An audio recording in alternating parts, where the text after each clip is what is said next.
We have a gigantic opiate problem in this country, obviously.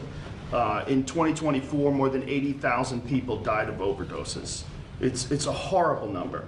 And there's more than 5 million people that are addicted to opiates right now in this country. With one dose of ibogaine, more than 80% of people are free of that addiction. With 2 doses, it's more than 90%.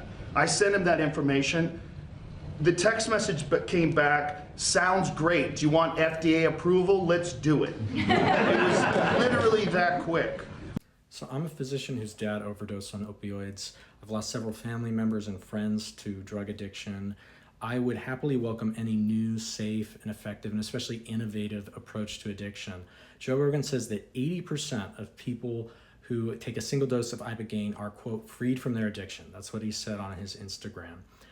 That is not true. There is an 80% figure in the literature that says 48 hours after a single dose, so 2 days after, there is no observable evidence of withdrawal in a small cohort of patients, also some reduced opioid craving.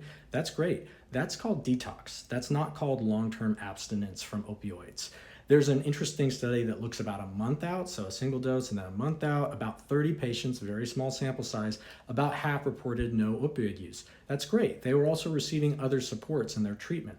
We don't have any large randomized clinical controlled data to suggest that ibogaine is nearly as effective as what he's saying. That is a misleading statement. He also underplays the side effects of ibogaine. So there has been deaths related to this medication or drug, depending on how you conceptualize it. It can cause cardiotoxicity. It can cause QTc prolongation, which can precipitate a potentially fatal arrhythmia. These are not Tic Tacs. These are powerful medications. I think we should keep researching them. We should not rush headlong into FDA approval for a medication that has such weak evidence. I think anyone who's walked through addiction or walked alongside one dealing with addiction, you know that there's no easy one-size-fits-all miracle cure, and I think we should just continue to be skeptical of people who claim there is. I also think Joe Rogan should retract his statement.